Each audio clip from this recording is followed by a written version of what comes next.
I started from the question of how come some people enjoy other people's suffering? And then how come other people in the same society are just the opposite? They get their joy not in believing that there's bad people that need to be punished, but they get their joy in contributing to people's well-being. The first thing I'll suggest is you can't teach anybody anything. And to have that as an objective is itself to create problems. So let's change the objective. Let's never try to teach anybody anything or to change anybody. If that's your objective, you'll create resistance. Saying what we don't want doesn't make clear what we do want. But worse than that, if we frame our objectives in getting rid of something, it leads to violence very often. It makes violence seem attractive when we try to get rid of something. Behind every feeling, there is a need. When she hears your needs without hearing any criticism or demand, and you hear her needs without any criticism and demand, the solution will find you. The conflict will resolve itself. It does need to be resolved. But what most of us do, we skip this and go right to here. Needs contain no reference to specific ways of getting the needs met. Those are preferences or strategies or requests. So we make a big difference between needs and between preferences, requests, strategies. All needs are universal. Every human being in the world has the same needs. I'm not doing it for money. I'm not doing it to get a positive report card. I'm doing it because something that has increased joy in my life, it's joyful to share it with others. It's a fun game. It's the most fun game I've ever found, contributing to people's well-being. I'm really confident it's the most fulfilling game we human beings will ever find.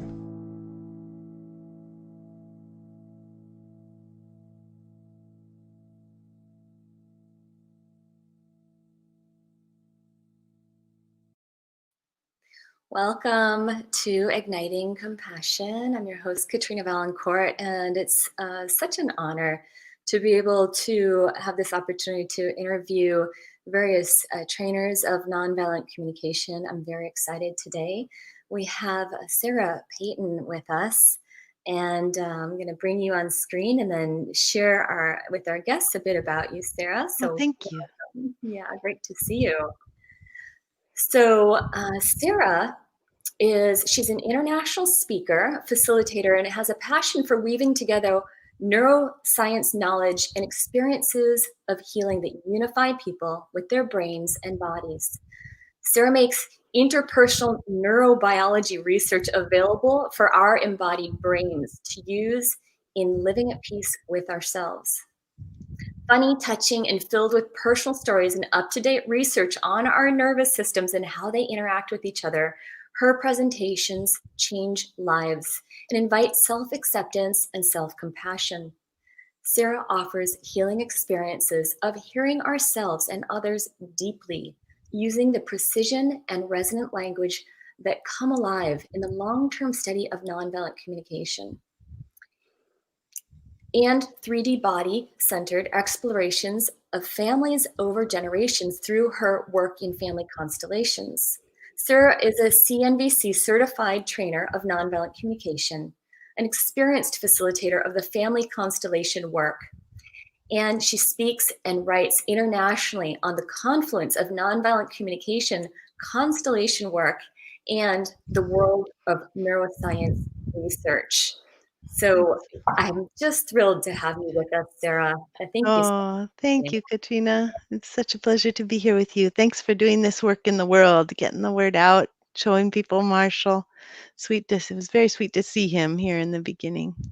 Yes, I love dedicating this show to him. We actually launched the show on the anniversary of his birthday this year.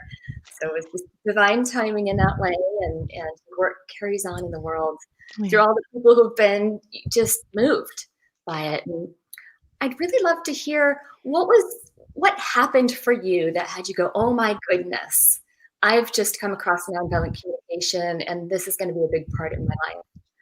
Well, it's funny. I mean, it sort of happened simultaneously, the nonviolent communication and the relational neuroscience.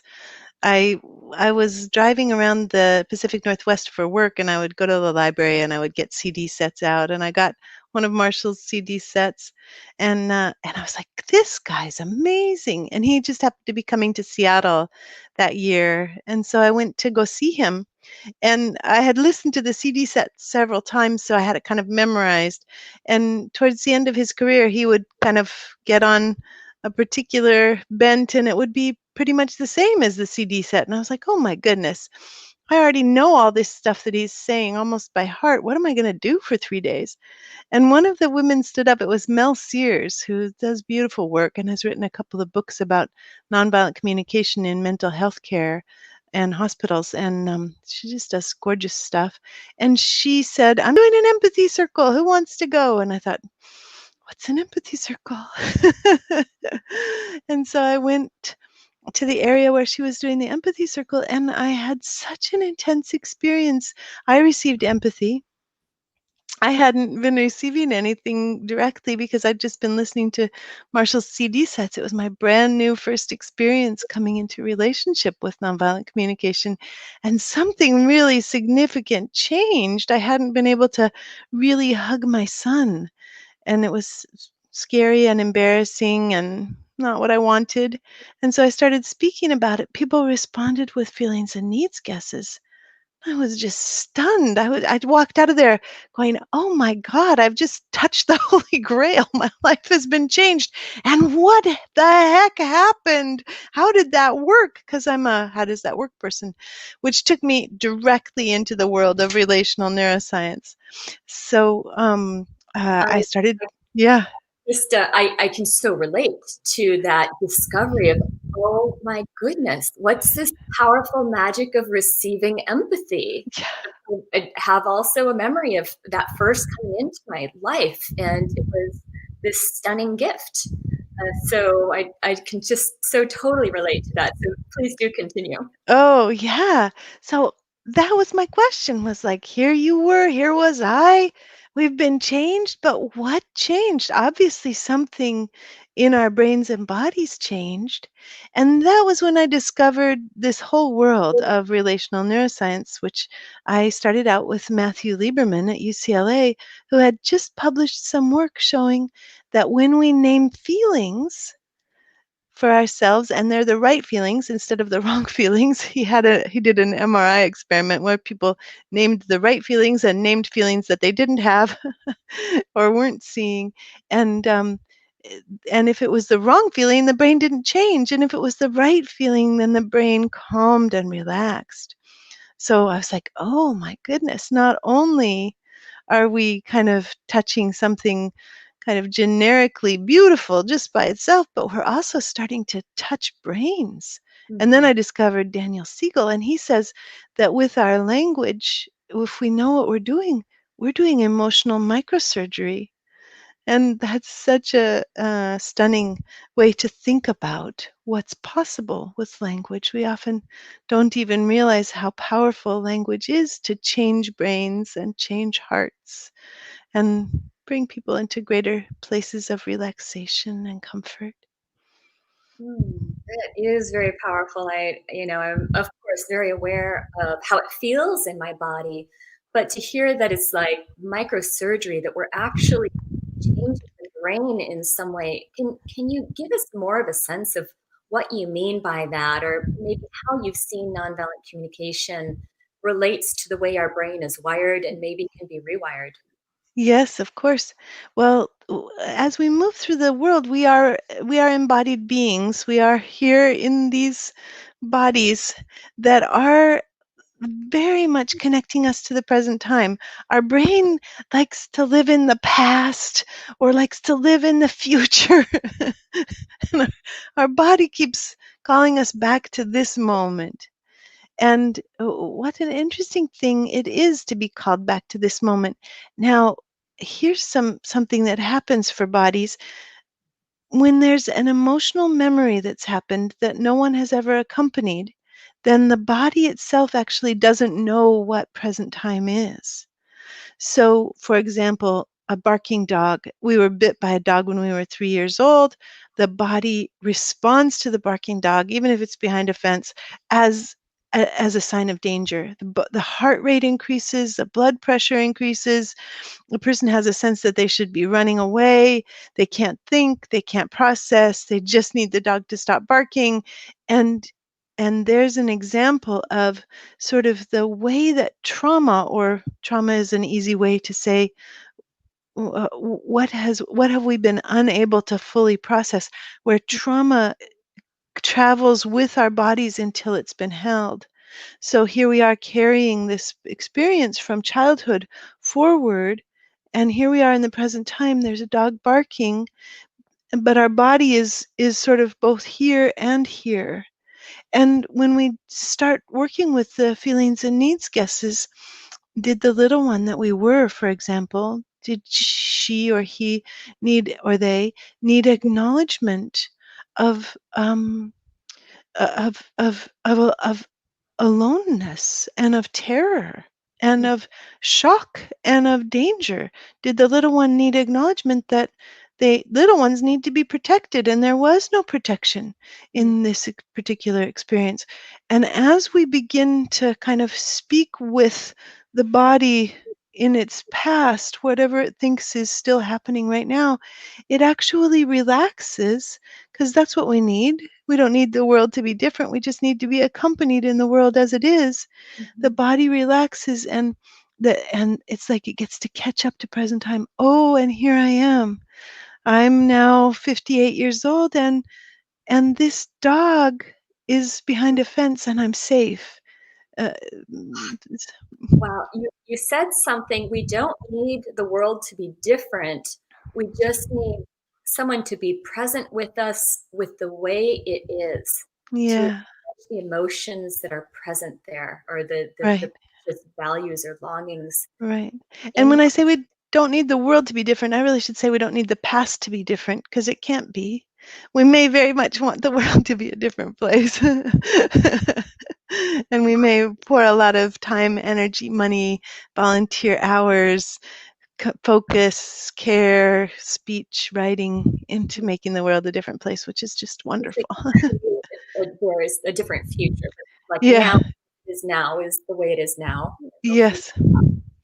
Well, so something that really caught my attention that you said here is that there can be in the brain an association of something Yeah. that is created at some point in our formative years. I would imagine it could happen as an adult too, where there's something traumatic that happens, and maybe there's smells and there's sights and there's just like visual cues and sensory cues Yeah. that the Yeah. brain then And associates with that trauma.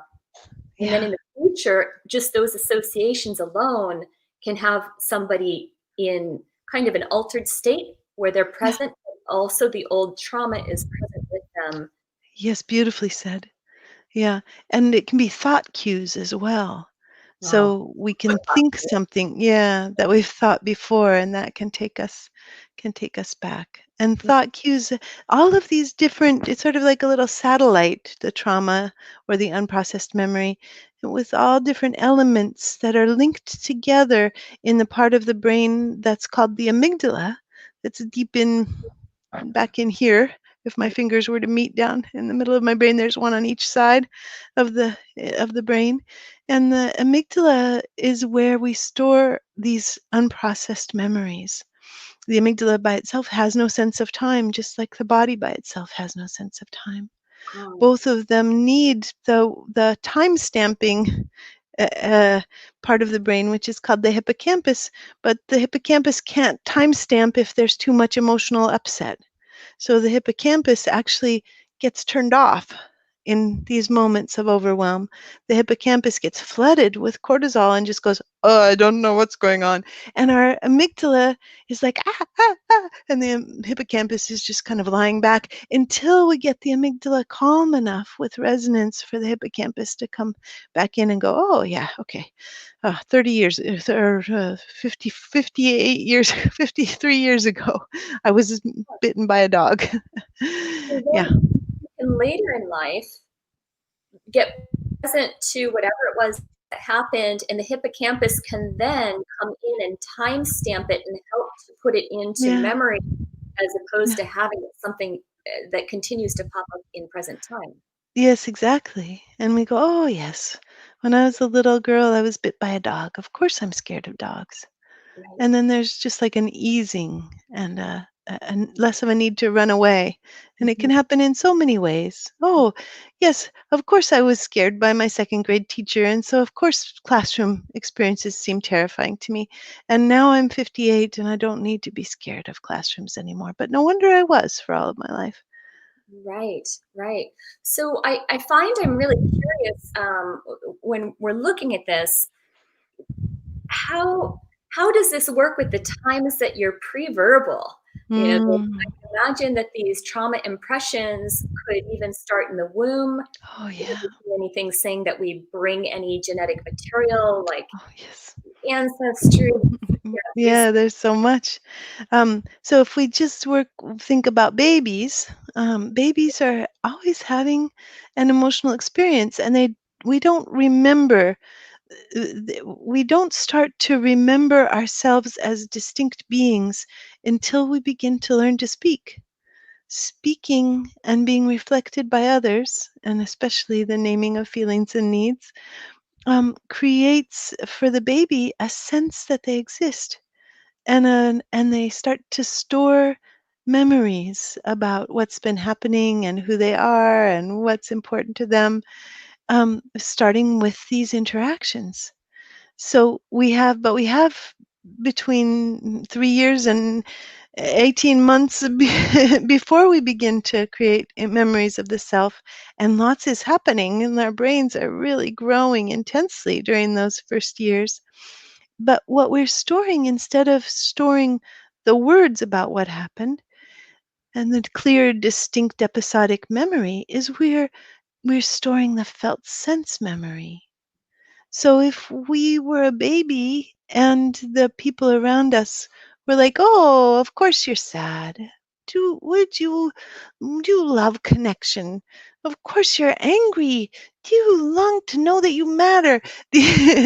These kinds of words, even said um, uh, for a baby, bring a kind of energy of understanding and what I call resonance, which is the experience of someone feeling deeply understood by another person. Mhm, So babies then have this sense of either I'm an understandable being, or they can have a felt sense that the people around them have no idea who they are and no way to connect with them. And the babies can come out of babyhood with a kind of felt sense hopelessness or helplessness or loneliness mhm, that can be like a it can be like a foundation, feel like a foundational truth in our mhm, life. So here we are, we come out of babyhood and we're like, I'm lonely, I will never be understood. And we carry it with us as a nonverbal expectation. But of course, the wonderful thing about nonviolent communication is that even those felt sense experiences start to be named. mhm, We often touch them in nonviolent communication when we do what people call false core belief work. When they're looking at, no, what do I believe about myself that I'll never be understood? And we start to name feelings and needs that are connected with never being understood: hopelessness, despair, exhaustion, the needs for. Um, for existing, for community, for companionship, to be understood, to be accompanied. And these lovely universal needs in your introduction, Marshall said, these needs are universal for all people. And he mhm, could also have said, these needs are universal throughout our lifespan. So when we touch them now, we're also touching the felt sense of what we carried out of babyhood. So Mhm. there are such beautiful changes that happen on very foundational levels as we begin to name experience and put words to experience. Am I Mhm. making sense, Katrina? I believe you are. I just I want to make sure people have some of the resources here. We've got your website, empathybrain.com, cnbc.org, where you can get words lists, and of course, Love Smart cards, where you can get the cards and practice building this language of feelings and needs using these cards. So what I'm hearing is that I'm going to switch our screens here. What I'm hearing is that when we're pre-verbal, there's still these emotional or energetic imprints, and so they still can be trapped in the amygdala, which I've also understood is called the primal brain or the reptilian brain, the part of us that is really dedicated to our survival.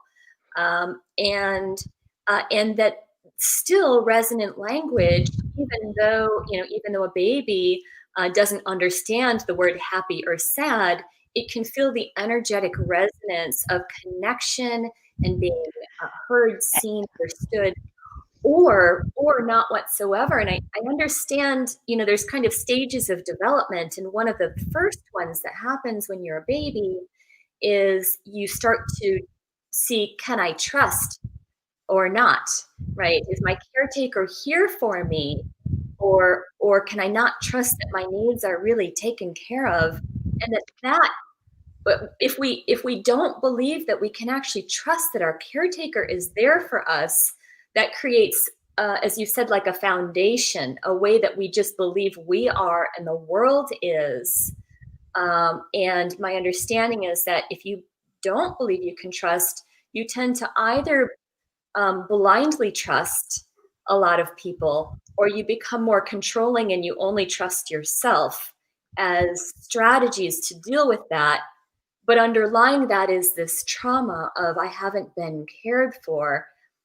I just want to check and see if that's resonating with what you Yeah. indicated, or if there's anything. Yes, yes. And then the important thing also is that the baby is getting the emotional and needs information, even though the baby is not yet verbal, because we're always sending emotional and needs information through the facial expression, through the tone of our voice. Humans can tell with one word.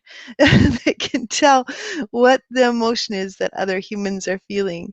And if it's your partner, you can get even more like into nuance and know exactly what's happening for them. So babies can tell whether or not what's happening in reflection to them, it actually lands for their bodies. So if a baby is sad and lonely and a mom says, "You're an angry little baby," there's a no. There's a energetic mismatch between what the mom is saying and what the baby is feeling. And of course, many of us live lifetimes in this energetic mismatch of feeling something and having somebody else tell us that we feel different than we do. People will say all kinds of things to their kids. "You don't feel that way." Is a very common, "No, you're not angry." "Oh, no, you're not sad." Parents say this to their kids so often in ways to try to kind of manage and diminish the emotional weight and the difficulty of being parents, which is hugely difficult. And so babies and kids really feel that. Is the emotion matching? Does it create the completed circuit that lets my body relax? Because the body feels something. It comes up to the brain stem. That's a reptilian brain. It comes up to the amygdala, which is in the limbic system, which is the mammalian brain. And it comes up there to the amygdala, and it has to be given words or resonant facial expressions and emotional tone of voice for the body to have a sense that, yes, this circuit is being completed. Mhm. Yes, this circuit is actually, yes, there's a match. Yes, I can relax. My message has been received. And this relaxation, this message being received, is what I experienced in my very first NVC experience. And it sounds like that you also got to experience in your very first NVC experience too. Absolutely, absolutely. And I'm feeling a lot of hopefulness as I'm listening to, because Yeah, I'm so aware of how much trauma there is in the world. I mean, how yeah, many of us are running around, I saw an article, it said 50%. I would imagine that's actually much lower than the reality in terms of people who have experienced some level of trauma yeah, that has continued to be a pattern in their life. yeah, I'm aware of some of the things I went through, and I had a very, very blessed childhood. Uh, and my parents divorced when I was 8 years old. It was a very formative time, and for me, that was an earth-shattering experience.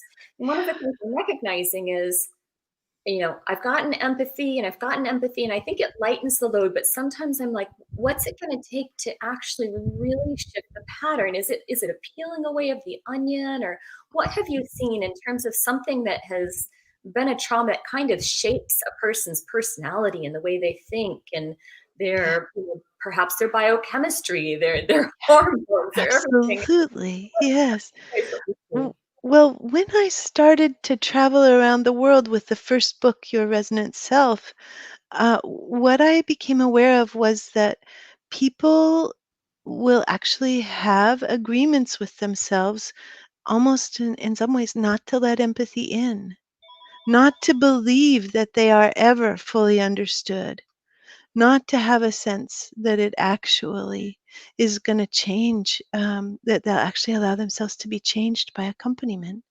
So what we always want to know, and this is my most beloved thing to do with people, is to touch into, how do you know that something is still not changed? What is the thing that's staying stuck? Because that often is something that we're holding in place as a kind of a contract or an agreement that we have with ourselves that we've never put words to, that is like deep, there are deep needs in a way that haven't been touched, that we get to start to touch. And my next book is actually about the whole unconscious contracts experience and how do we begin to release it.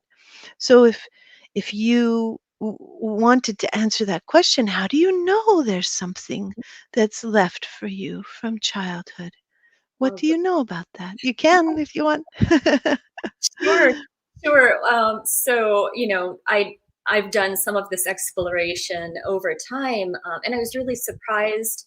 As I shared with you, it was difficult when my parents separated, and and I I created a pattern that I thought was gone, and it just popped up. I think the stress of politics and the coronavirus and just all the things that are happening in the world right now. I noticed that I went into a old pattern. I'm kind of embarrassed by it. Um, I think when my parents separated, I made a vow. I watched another one of your videos and understood Yes. something about these vows we can Yeah. make, that I would never be happy again. Yeah. And I saw it was a way to punish my parents because they were not supposed to get divorced. They're supposed to stay together. We're supposed to be a happy family. Yeah. You Yeah. get the memo. Yeah. Yeah. Yeah. We were taught, like the way you correct behavior is you punish bad behavior. And Oh, yeah.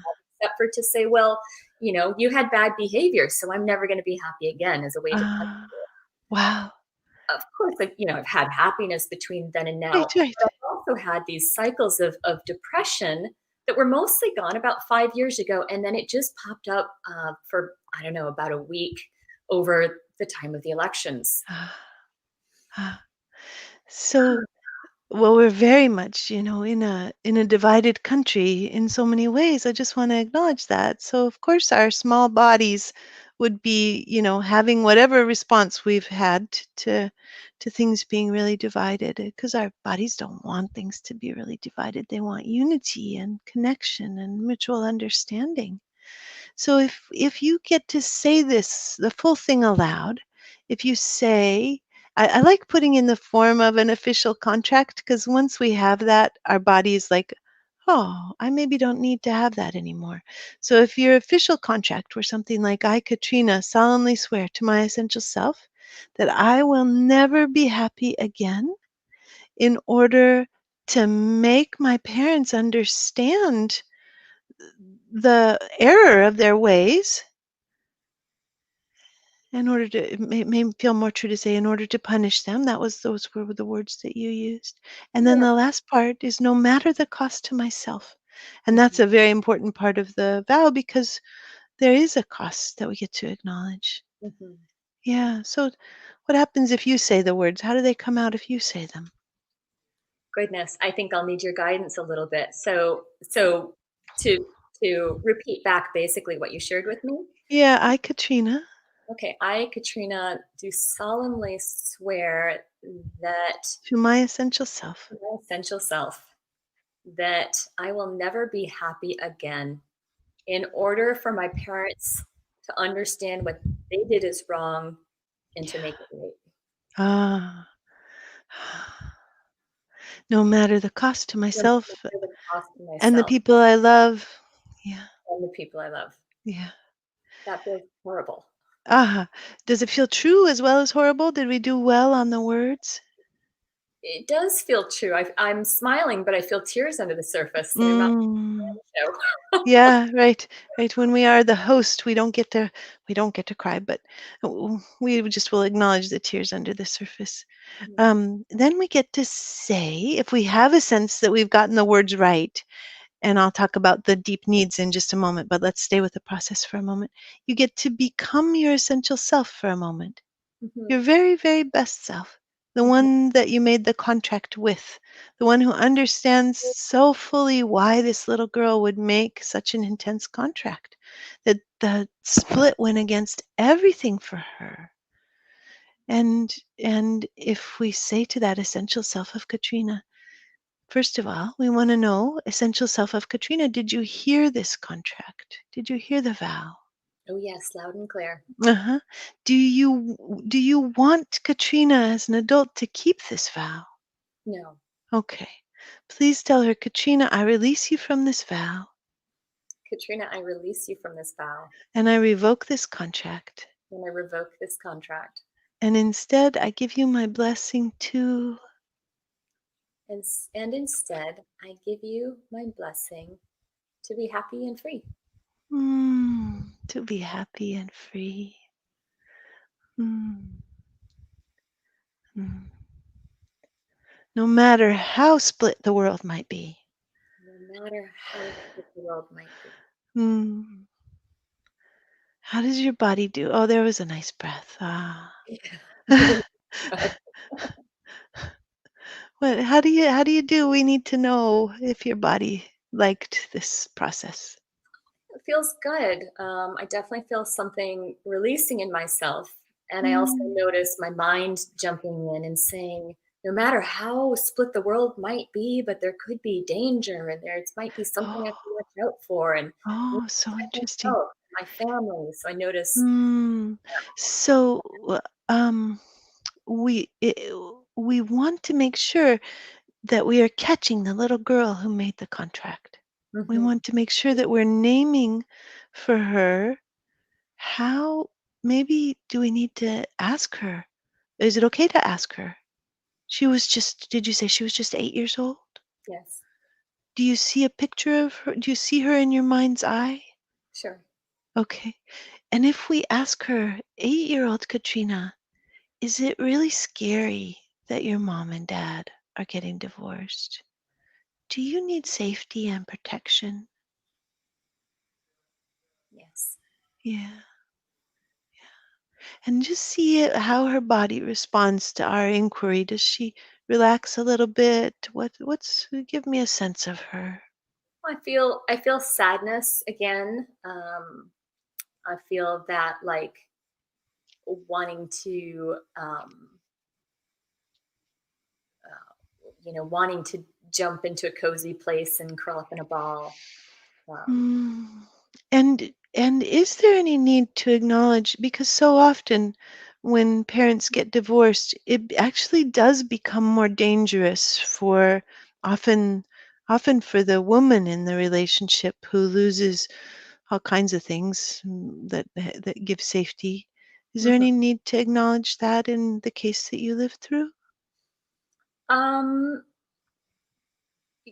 I think my mom did remarkably well. She's a very strong woman. Uh, I did hear about money concerns for quite a while, uh, and things were always taken care of, but I do remember the stress of that conversation. oh, so then if we ask the little one, is it scary when your mom's worried about money? Do you feel so helpless? Do you want to be able to contribute? Mhm. And then just see again, how does her body do? What does she want us to know? Is it okay with her that we're there? Um, hmm. Yeah, it feels comforting. It also, there's something that feels a bit um, revealing. There's a bit of wanting to hide out. Oh, yeah, of course. Mhm. And you get to say, "Oh, we'll just close that door. We won't go there." But I just want to say that for all of us, what we're doing is we're touching this place where we are all, as I am, both an 8-year-old and a 58-year-old, and so we're connecting. And because we come with this nonviolent communication, true spirit of inquiry, are you feeling and are you needing?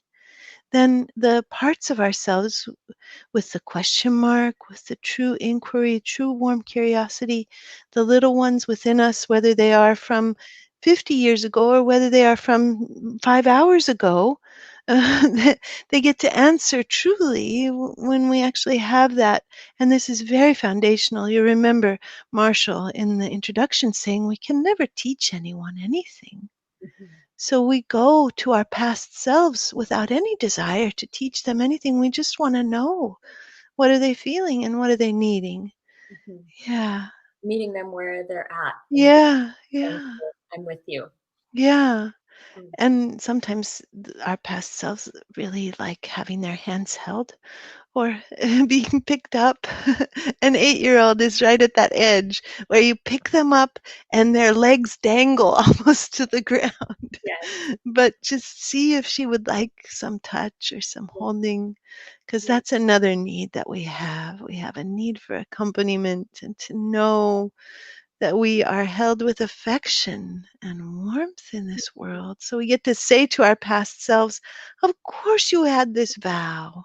You Mhm. didn't have any power at all. You were leveraging the only power you had, the power of your own ability to be happy. Of course you put everything into this. You need acknowledgement of how much you love your family and how much you love unity and wholeness.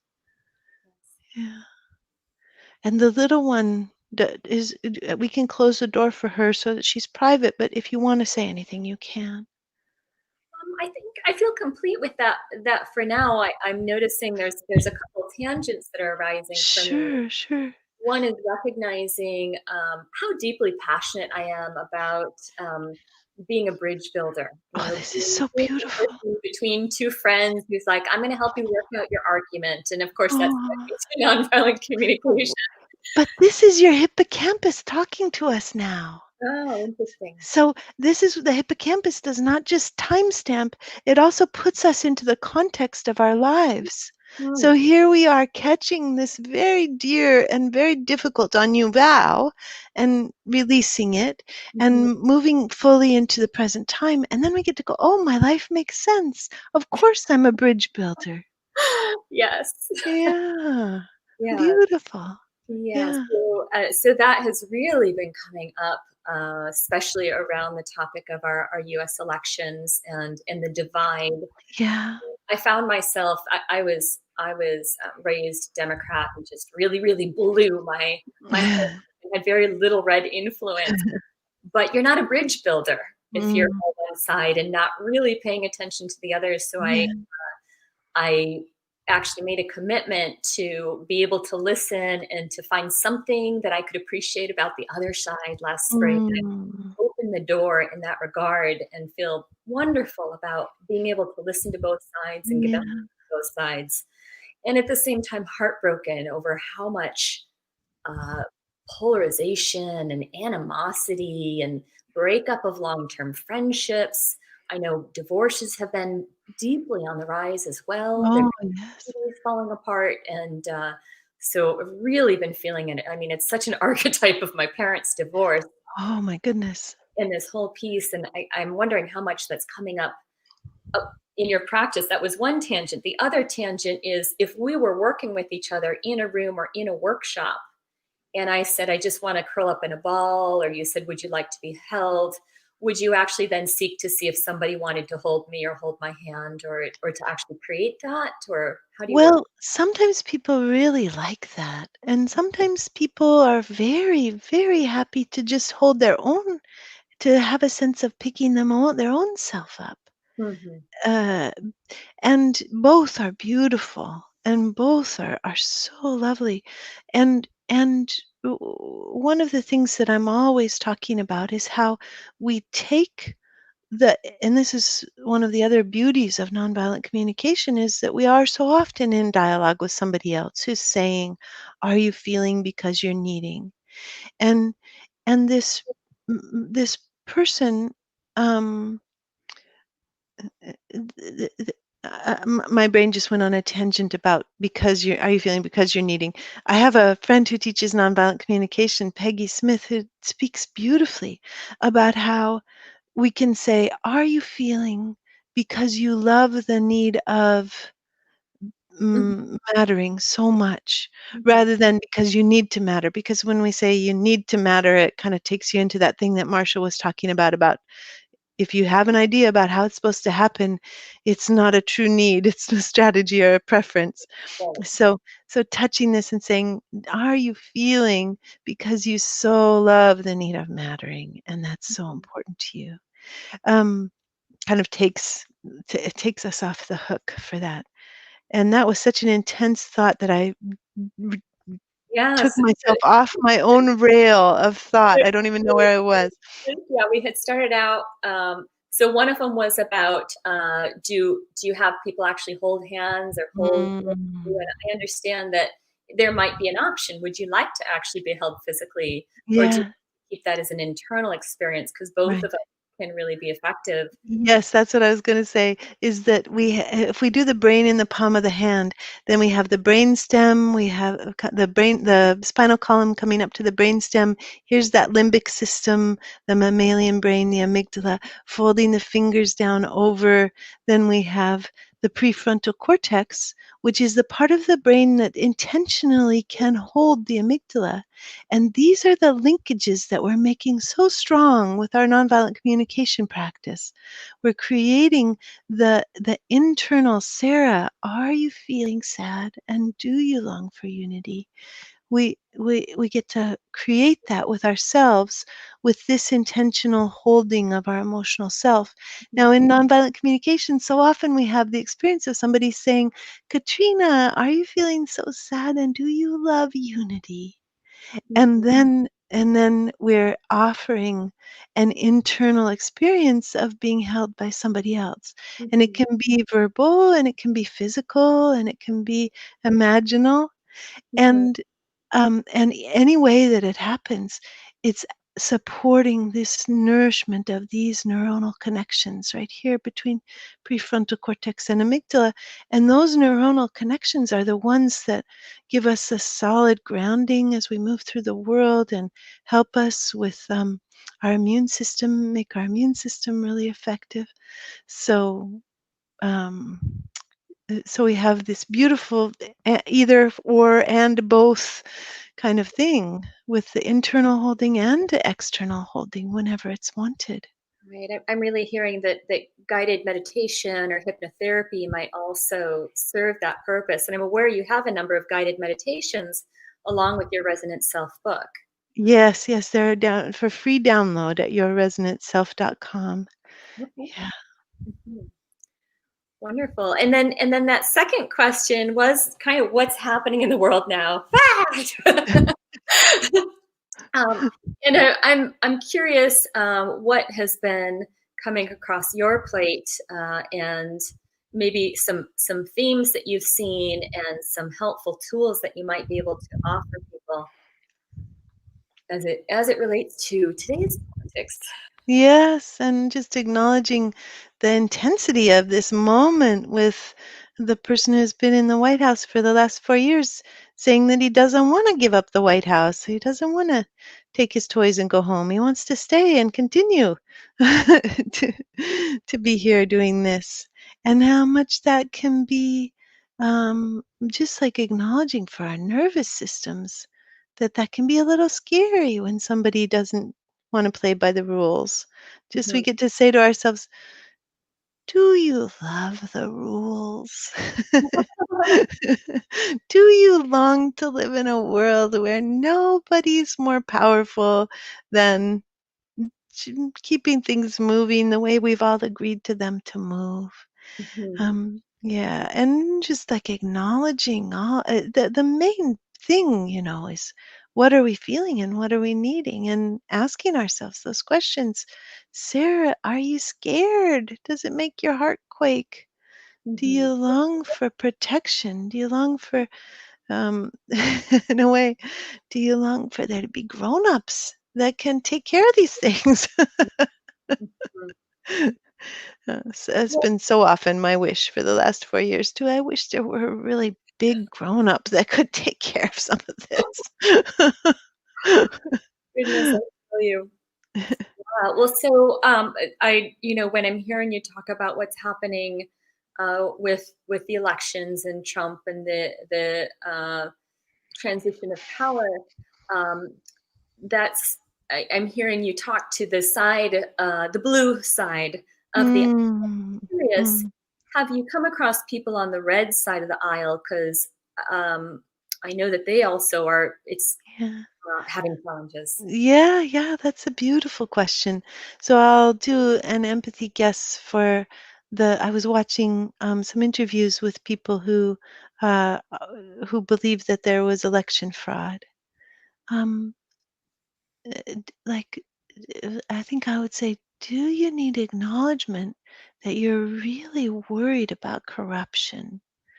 That you very much want to live in a world that makes sense to you? And Mhm. when the stream of sense making gets disrupted, do you become disoriented? And do you just want to have a sense of the world making sense? And the woman who was being interviewed said, I don't understand how there could be all those ballots for Biden coming through at the end. That must be fraud. And so if we were with her, we might say, you feel bewildered. Is there is there a do you believe that the voting is like the flip of a coin and that you couldn't have 30,000 heads in a row? Are you confused and baffled? And do you love certainty? Do Mhm. you love clarity? And I don't know how she would answer, you Yeah. know. Yeah. Well, and I think also something that's really major is trust. Mhm. Can Yeah. we absolutely trust that our elections are, I wanted to use the word fair, but it seems like Mhm. fair is such a high margin, Yeah. reasonably fair, right? Yeah.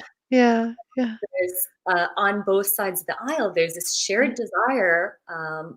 I Because both the red and blue are like, okay, whatever candidate fairly won the election is the president, right? Mhm. If you're running a race, you can Mhm. see everybody's behind the line. You can hear the start bell or whatever go off, and you know if everyone was behind the line, and you can see the whole race, and you see who crossed the finish line first. And Yeah. the whole process is very transparent, but elections are not nearly as transparent. There's so many Mm. special interest groups, and we've seen election fraud throughout the years. I so to both sides, I would imagine there's this, are you longing to trust in our election system and in our governance? Would you love to have transparency that helped you to understand what's going on and to know Yeah. what's actually serving humanity and what needs to be adjusted to better serve humanity? Yeah. Yeah. Mm. And then, do you believe that Trump is the best leader? And are you baffled and confused when people say that he's not? Do you need some acknowledgement that that in itself um is a is a very confusing element of this period? Yeah. Yeah. Yeah. Yeah. I've been really blessed to join John Kenyon and then Paul Sterling and Corey Tyler on Wednesday evenings. We've been doing an Mm. across the aisle experience on Wednesdays from 5 to 6:30, where we get to practice this resonant language Ah. with people who have a whole variety. We really have had the full spectrum Mm. of political um, self-identification and Mm. ideas, and it's really been amazing to use the resonant languaging to show a model that can have people feel really heard and again calm the system, as opposed to what we're seeing a lot on social media Mm. conversations, which is Mhm. a lot of finger pointing and name calling and evaluating and judging Mhm. and escalation of conflict. So I'm feeling grateful to have that opportunity, and that's a lot of what I'm really hearing in the experience Mm. that we're getting right now. Mm. Yeah. Yeah. So Uh, I recognize we're coming, into the final time of our show. We haven't touched on family constellations at all. I want to give a little mm. time to drop into just whatever teaser you can give us about that, and then Yeah. we'll hear more about your book and the other upcoming offerings, webinars, and Yeah. Yeah. how we can stay connected to this work you're doing. I Mm. just love it. Oh, thank you. Um, the website is yourresonantself.com for the download of the guided meditations. And that's a really good way to start. They're free. That you can just try them out, see if they work for you. The empathybrain.com the has all my offerings, all my upcoming offerings, and there's some webinars coming up that you might find interesting that Katrina made a beautiful Sure. illustration of. Yeah. Yeah, last night we did the holding in climate anxiety with resonance and care. And that was quite beautiful, and that's available now as a recording. But on November 24th, we'll be looking at serotonin and how does nonviolent communication balance our body and balance one of the main neurotransmitters of our body, serotonin, and how does that help us move into a sense of our just right life? And then on December 15th, there's a process work exploration free webinar that you can sign up for that is all about how do we transform blame into mourning, which is a big question for this question that you've asked us today, Katrina. This Mhm. idea of how do we be with the people that hold a very different view of the world than we hold, and step out of blame and move into a place of mourning so that we can create connection, so that we can build bridges instead of tearing them down with Yeah. our blame. I'm recognizing, even as you say that, there are times in our human dynamics where somebody goes into a trauma trigger, right? So not it could be politics, but let's just say it's the dog, right? Yeah. Goes into a trauma trigger, and all of a sudden there's a part of their personality that is not acting their age. And there's actually That's a tendency to say, grow up, act your age, calm down, it's not a big deal. And yeah. to have all of those kind of unconscious strategies, perhaps, to try and calm somebody down and to get them balanced, but that doesn't actually work. It's similar to these reactions Mm, we're having around politics, where those strategies are not working, and what that person's really needing is this resonant language that you're talking about. So, if somebody does have an early childhood trauma, and they're not trusting, and they've got some kind of a control mechanism going, rather than saying, stop being controlling, Yes. it might be helpful to say, are you feeling a little concerned right now? Yeah. Is something happening that's not feeling comfortable for you? But Yeah. to get curious about it, as opposed to making it wrong. Yes. Make it wrong. Just really notice. Yeah, it's so true in our closest relationships with our very most beloved people that Mhm, it's harder for us to be with their feelings than it is to be with anybody else's feelings. mhm, So we kind of end up saying these things to our partners and our children, mhm. where we wouldn't even dream of saying such a thing to our friends or to our colleagues or clients. Yeah. Well, of course, it can get especially tricky if whatever pattern they're going into then triggers one of your patterns, and all of a sudden it's like, you know, your 5-year-old against my 8-year-old. Those are intense moments. Oh my I god. live those moments. Yes, I'm really getting, the discipline of some of these meditations. How do we Mhm. calm down our system so that we can come Mhm. into more of an even place, or a place where we have capacity to use resonant languaging. I guess that's where I really fell in love with using cards too. Mm. My Yeah. brain can go offline, and I can still look at a card and say, "Yes, I'm feeling Yes. Yes. Yes. Yes. Yes. this." Yes. I love the cards also, and yours are beautiful. And I also that some people made the magnets, and I would sit when I was a younger mother. I would just sit in front of the refrigerator on the floor and just kind of like move the magnets because I was struggling to try to find a way to be calm enough to be a good mama. Mhm. Yeah. Mm. Yeah, it was a godsend for me to be able to use cards as a way to start sorting myself out, but also Yeah. build the language so Yeah. that I could share empathy with myself and with others on the fly, as opposed to it being this magical power that I just couldn't understand. So, Yeah. found that. How do people find your across the aisle work? Is that if they go to Yeah, lovesmartcards.com, will they find you? well, thank you. So that one is actually through johnkenyon.com. Okay. So Mhm. uh, And for those of you who don't know John, his last name is spelled Kinyon, is that right? that's right. Yeah. So Yeah. here's, let's see, here's Oh, there's John Kenyon's name right there at the bottom. Yeah. We in can front see of it. that. Beautiful. Very Yeah, beautiful.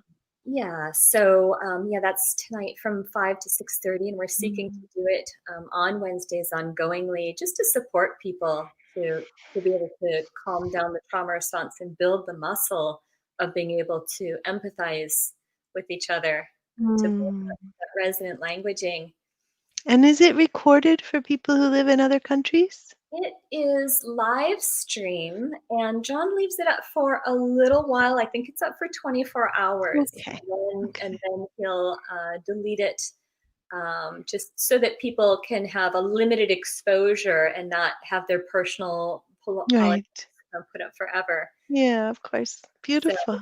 yeah, we do have some recorded shows that we did on some previous versions of Igniting Compassion, where people are willing to have those up for a long time, so you can get a taste of it Mm, from that mm, as wonderful. well. Yeah, and then your book, Your Resonant Self. I want Yes, I have the book, to. Your Resonant Self. It's a beautiful book. It's a tour through your brain with resonance. Yes. Yeah, so that's a lovely one. So in this book, it goes deeply into the brain science. You're talking about the brain stem, and Yeah. the hypothalamus, amygdala, and the frontal lobe. Yeah, And yeah, you get that whole piece, and you start to understand how they work together, and how this resonant language, especially the language of feelings and needs, yeah. calm down these old traumas Yes, and bring us back into presence, so that right. our brain is engaged in the present moment, as opposed to pasting some traumatic past Yeah. on to the present moment. Yeah. It sounds wonderful. Oh, and the next book is called the Your Resonant Self workbook, and it has all the contract work, like the contract work that we got to do a little bit of with you, Katrina. Where we look at vows and the essential. Yeah, yeah. And then the publisher, W. Norton, just contracted with me for a third book, which will be Affirmations for Turbulent Times. So that will also be coming out sometime in the next year. Oh, very good.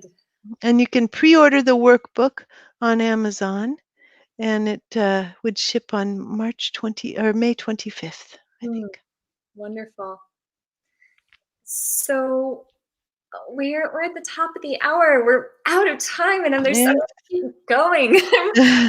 Nice. We didn't get into the constellation work, which is a Oh, whole that's right. body of work. I'd Yeah. love to be back sometime and I'd to love to. Yeah. wonderful. It's Wonderful. been fabulous to have you here on Igniting Mm. Passion, and I do look forward to more with you. Thank you so much, Katrina. Thank you. All right, so that is our show today, and it's just what a treat. Sarah Peyton and this brain science, it just feels like it's such precious wisdom for our time. So thank you so much for joining us on today's show, and I hope we'll see you again next week as we continue with Igniting Compassion. We'll have Jim Mansky, wonderful NVC certified trainer from the island of Maui, joining us next week. So we will look forward to seeing you then. Aloha.